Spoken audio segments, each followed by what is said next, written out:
Imagine dying alone in a prison cell. The security cameras just happened to stop working. The guards fell asleep. 13 separate security protocols were violated. The official story reeks of bullshit. But you knew too much.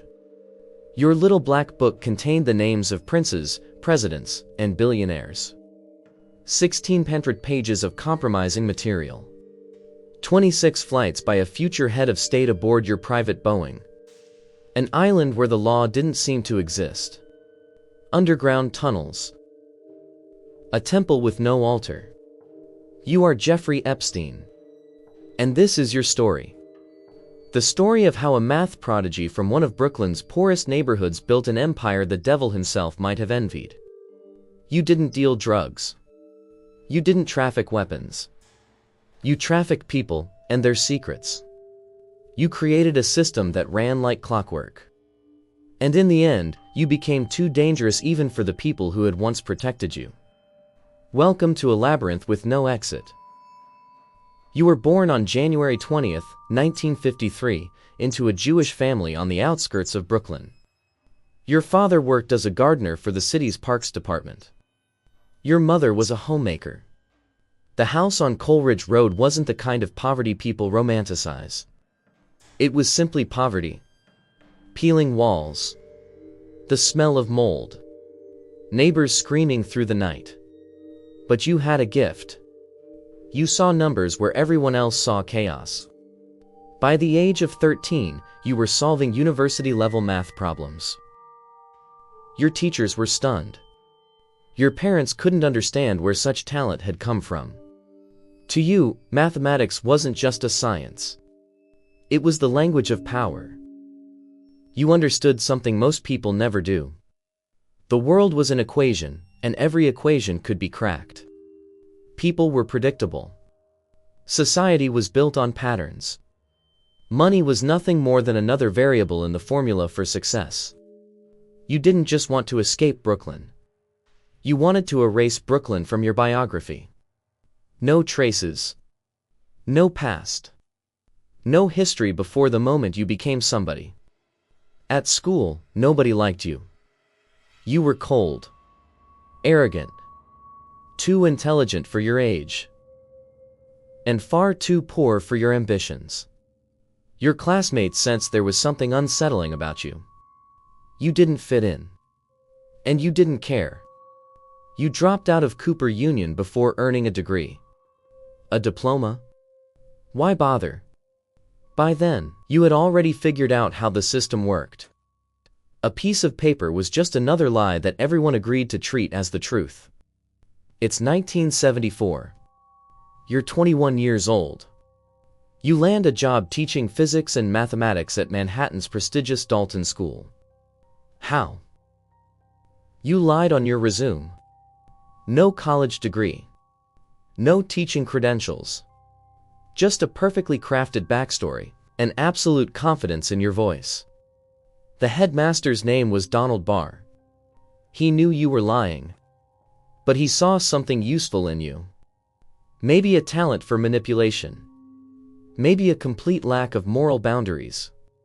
Barr himself was an unusual man, a science fiction writer whose novel featured themes of sexual slavery and outer space. Dalton School educated the children of America's elite. Millionaires. Lawyers. Politicians. You were an outsider. But it was here that you learned your most valuable lesson.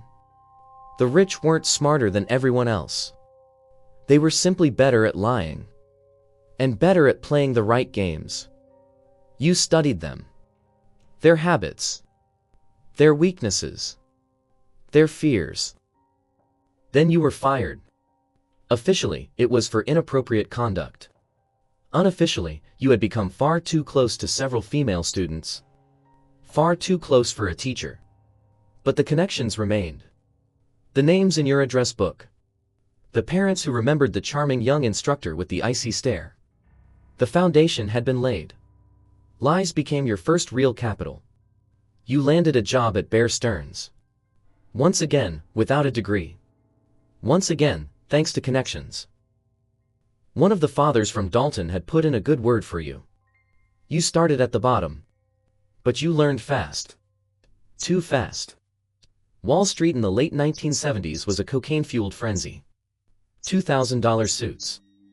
$300 lunches. Traders shouting across the exchange floor while money flowed like a river. There was no morality. Only numbers. And the people who knew how to manipulate them. You watched. You recognized the patterns. Then you made another discovery. The people on Wall Street were numbers too. They could be bought. Sold. Used. Thrown away. You became a partner at Bear Stearns in record time. But your real talent wasn't making money on the market. Your talent was making money from people. You weren't selling stocks. You were selling trust. The illusion of friendship. The feeling that you belonged. Wealthy clients loved you. You knew how to talk to them. How to listen. How to make them feel important. But Bear Stearns was still someone else's playground. You were working for the system. The system wasn't working for you. Then came 1980. A scandal. You were accused of violating company policy. The details were vague, but Bear Stearns encouraged you to leave quietly. You did. But you didn't walk away empty-handed. You took something far more valuable than a paycheck. You walked away with something far more valuable than a paycheck. A network of contacts. Private phone numbers. The habits of millionaires. Their fears. Their desires. And that's when you realized the truth. Money wasn't the goal. Money was a tool for buying people. And people were power. Now you needed only one thing. One client. The right client. Someone who could open every door. Then, in 1982, fate handed you exactly that. Les Wexner. The founder of Victoria's Secret and the Limited. One of the richest men in America. Billions of dollars. Enormous influence. And a strange, almost obsessive need for someone to take control of his life. You met through mutual acquaintances. Your first conversation lasted an hour. Wexner was captivated. You spoke his language. The language of money. The language of control. But you offered something more. Warmth. Attention. The illusion of genuine friendship. Wexner was lonely. A gay man in an era when that still carried a heavy stigma. He was incredibly wealthy, yet deeply paranoid. A brilliant businessman. A social recluse. You became his second self. Not just an advisor. Not just a financial manager. You became the man he wished he could be. Confident. Charming. Fearless. Wexner gave you power of attorney. Complete authority. Over every bank account. Every asset.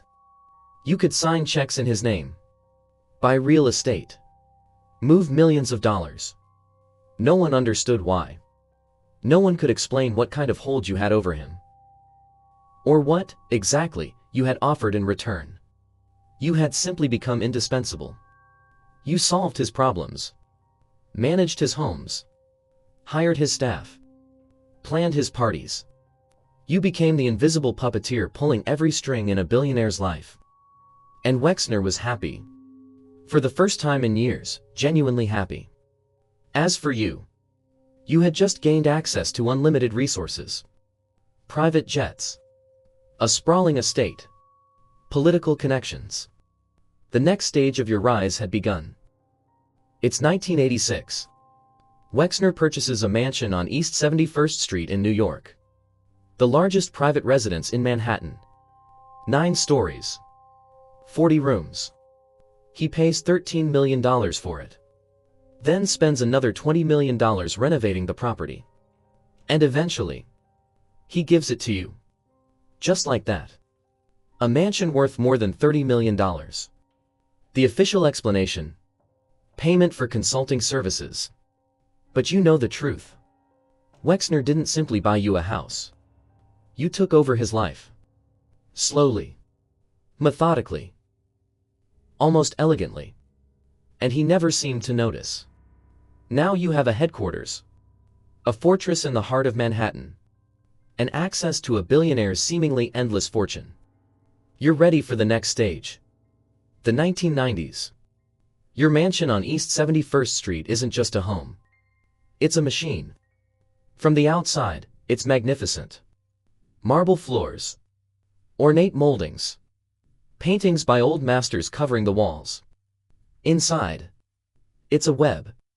You install cameras everywhere. Bedrooms, bathrooms, living rooms.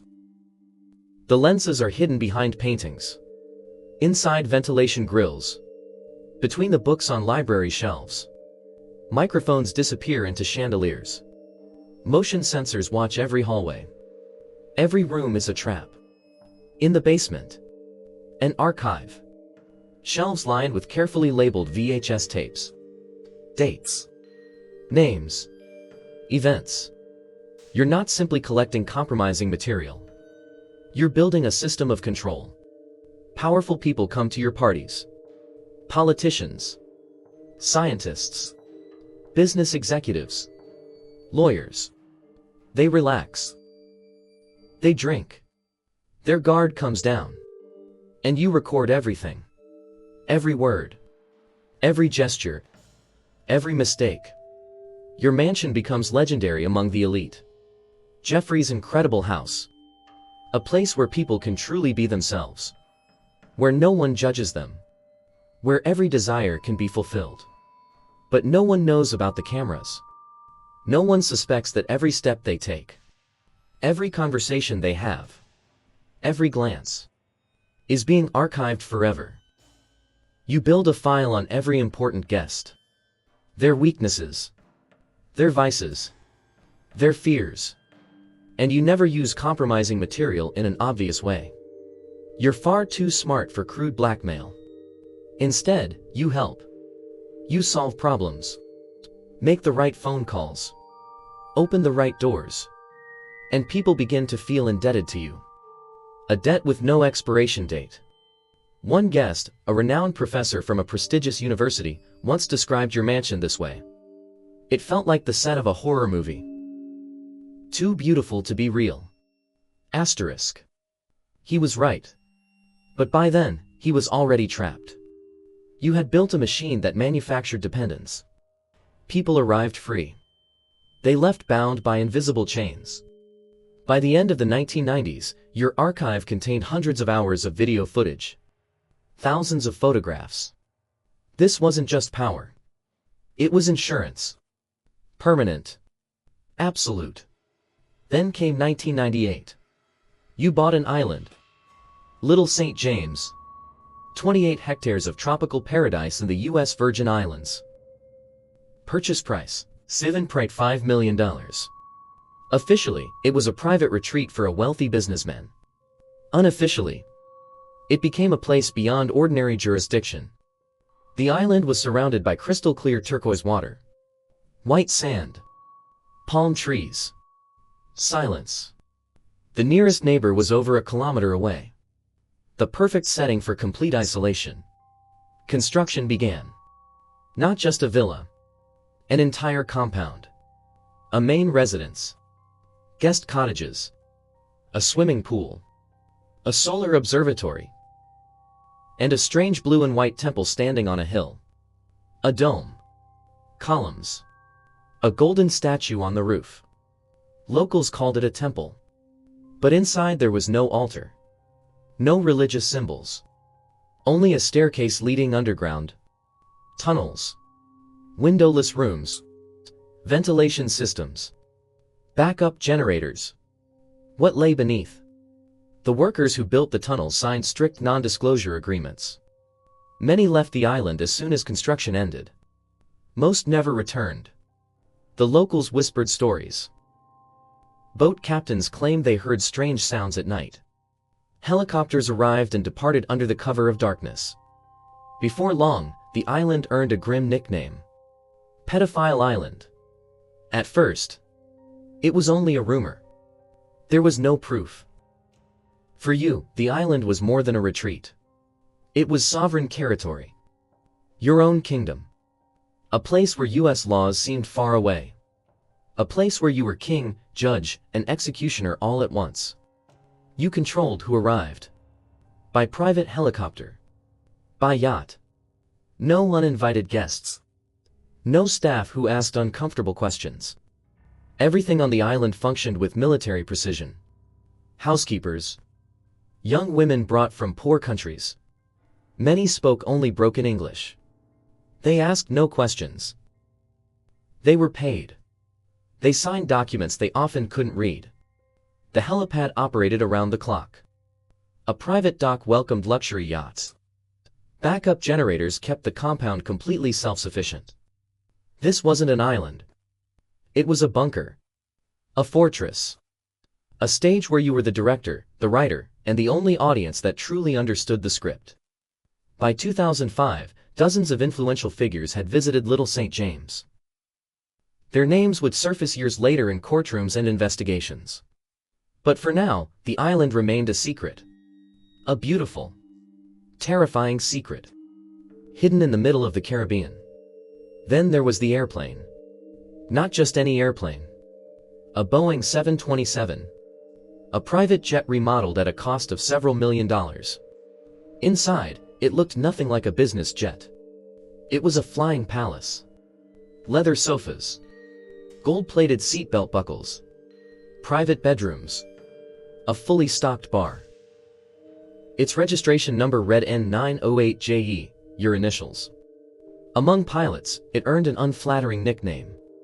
Later, the internet would give it another. The Lolita Express, ***. The aircraft wasn't merely transportation.